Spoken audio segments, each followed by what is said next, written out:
Many integrands contain the essential parts or the variable part of the g prime of x when we're trying to do our substitution, but might be missing a constant multiple. In such cases, we can multiply and divide by the necessary constant multiple as shown in the following example. In example 3, we're asked to find the antiderivative of x times x squared plus 1 quantity squared dx. We would look at it, we recognize the integrand isn't a basic elementary function, so we again would like to do a u substitution here. What I'm looking for is something where I see a piece of the integrand, viewing it as a composition whose derivative would also be present. Again, we mentioned this before, but a lot of times a helpful technique is if you see something or an expression that's being raised to a power, try to let u be the thing under the power. Here, if we try letting u equal x squared plus 1, then when we do the differential, the derivative of that, we would get du would be equal to 2x dx, and it almost matches up with the remaining parts of the integrand. We have an x, we have a dx, but in order to do a full substitution for the du, we need to have 2x dx. Well, the good news is the substitution will still work. We're only off by a constant. And the way we can compensate for this is by multiplying on the inside of the definite integral by 2. If we compensate by multiplying by 1 over 2, or a half, on the outside. A half times 2 is 1, so this is like multiplying by a form of 1, which doesn't change the value, but it will allow us to get our substitution to fit and match up. Under this substitution, here's what's now going to happen. We have the 1/2 outside of the integral. This part here is going to be my u now to the second power, and the dx, the 2x dx, that whole thing can be used to substitute out for a du. This produces an elementary antiderivative in the variable u. We can go ahead and integrate this, add 1 to the power, divide by the new power. We still have that constant multiple of a half plus c. So we would get that the antiderivative is u to the third over 6 plus c. Don't forget we started with a function of x, so we want to end with a function of x. Everywhere we have a u, we're going to back substitute where we made our initial substitution. U is equal to x squared plus 1. So the final answer is going to look like this. It's going to be x squared plus 1 cubed divided by 6 plus c. And this would be our antiderivative for the function in example 3.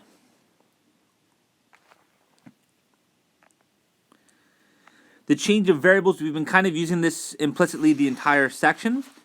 With a formal change of variables, the idea is to write the more complicated integrand in terms of elementary functions. The thing that's going to guide your substitution is always looking for the inside as being the composition. So you want to let g of x be equal to the inner part of some kind of function. Usually g will be things like something under a power or something under a square. We'll see later on in a few examples where u might be the denominator of a fraction. But something else that will also help to tip your substitution when you're looking to let u be equal to g of x.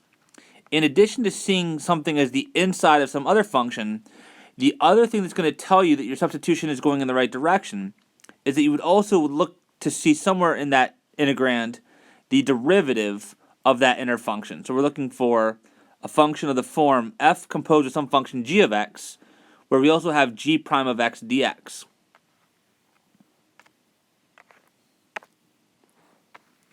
Let's take a look at example 4. We want to find the antiderivative of the square root of 2x minus 1.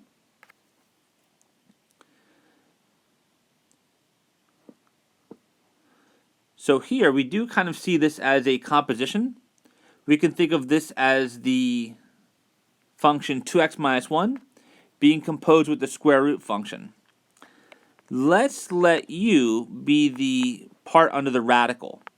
So let's let u be 2x minus 1. Then our du would be, the derivative of 2x minus 1 is going to be 2 dx. We're close to getting the substitution to work. We have the dx is here, but we need a 2 dx in order to substitute in our du. We can use the same technique that we did last time. Let's first multiply on the outside by a half, so that I can multiply on the inside by 2.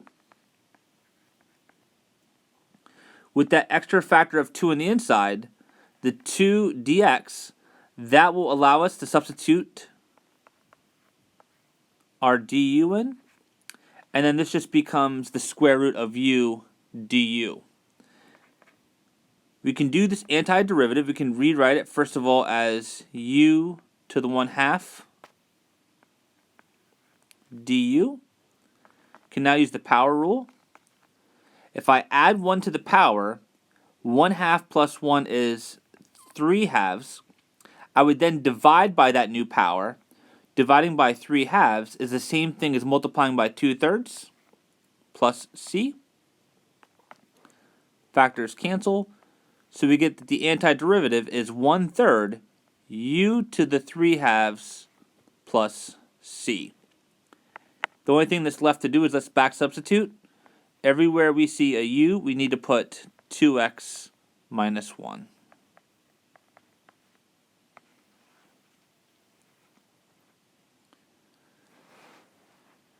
Again, example 4 is another great example where we see a composition. It's the square root composed with 2x minus 1. You let u be the innermost function. We calculate our du. We are off by a constant, which is no big deal. You can always multiply on the inside and multiply by reciprocal of the constant on the outside in order to get that substitution to fit. That transforms it then to an elementary antiderivative in the variable u. We go ahead and apply our antiderivative rules, find that antiderivative for u. And then lastly, we go ahead and back substitute to get our final antiderivative in terms of x. Let's take a look at example 5. It's an example that looks awfully similar to the one that we just did.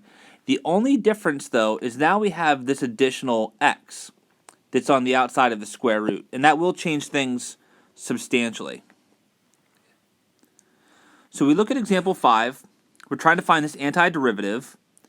We wouldn't immediately recognize it as the antiderivative of an elementary function, but we do at least see that if we look at part of the integrand, we do have a composition. So again, let u be the innermost function, which would be the thing under the radical. Let u be equal to 2x minus 1. Same substitution we did with the last problem. When we calculate our differentials, our derivatives, du would be equal to 2 dx. And now we run into an issue because when we look at what we have on the outside of that square root, it's not just simply off by a constant, it's off by a function of x. And normally that will be a major impediment for this substitution to work. However, one of the things that we're actually able to do here, and this will still get the substitution to work, is let's come over here and solve our substitution equations for x and dx.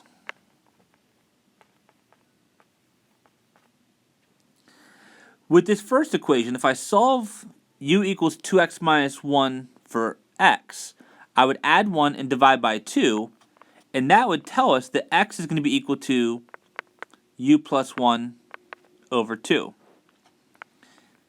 Here, if I solve this equation for dx, I can multiply both sides by a half, and I would see that dx is going to be equal to 1/2 du. We now will able to make the substitution to work by doing the following things. So we're going to have the antiderivative. Everywhere I see an x, for this part, actually let's start with the main body first. Let me just take a step back. We were trying to rewrite this to make it look like the following. The thing we were really focusing on was substituting out to get rid of the thing under the square root. We let u be equal to 2x minus 1. So under the substitution, this is going to transform into the square root of u. I also need to substitute and swap out the x. Well, from our solved equation, we know that x is equal to u plus 1 over 2. So everywhere I see an x, I can replace that with u plus 1 over 2. And furthermore, we also need to swap out and get rid of the dx. We need to go to du. And dx is equal to 1/2 du. And this is one of the really, really important things whenever you're trying to do a u substitution. You have to make sure you understand exactly how each piece is getting substituted out. When we do the substitution, we're switching from an antiderivative in the variable x to the variable u, which means that we have to be integrating with respect to u, so you need to have the du term here. Furthermore, if we're integrating with respect to u, we have to make sure that this new integrand only contains functions of u, meaning you can't have any x terms remaining when you go to integrate with respect to u. Okay. So we look at it right now, and it might not seem like we've done much to simplify this thing, but this is really helpful. We actually can figure it out from here. First of all, notice that I have a factor of 2 in the bottom here, and I have this other half. You can factor that out. That's going to come out as a 1/4. We have the antiderivative of then, let's call it u plus 1 times the square root of u du. We can rewrite the square root of u as u to the 1/2 du. And then let's go ahead and distribute the u to the 1/2 in. So what we have is the antiderivative of just u to a bunch of powers. And that will allow us to apply our elementary antiderivative rules. Distributing that u to the 1/2 in. U times u to the 1/2, that's multiplication by like bases. So you would add the exponents. That's going to be u to the 1 plus 1/2, which is u to the 3/2. 1 times u to the 1/2 is u to the 1/2. So we rewrote the integrand. Now we're actually going to do the integration. Add 1 to the power. 3/2 plus 1 is 5/2. I divide by the new power. Dividing by 5/2 is the same thing as multiplying by 2/5. U to the 1/2 plus 1 would be 3/2. Dividing by 3/2 is the same thing as multiplying by 2/3. And then don't forget we would have our plus c here. I'm going to go ahead and distribute that coefficient in. If you do 1/4 times 2/5, that is going to be 1/10 u to the 5/2 plus 1/4 times 2/3, that's going to be 1/6 u to the 3/2 plus c. And then, as always, the last thing to do, we started with a function of x. We need to end with a function of x. Everywhere we see the u, go back to your original substitution, u is equal to 2x minus 1. So our final answer should be as follows. It's going to be 1/10 2x minus 1 to the 5/2 plus 1/6 2x minus 1 to the 5/2 plus c.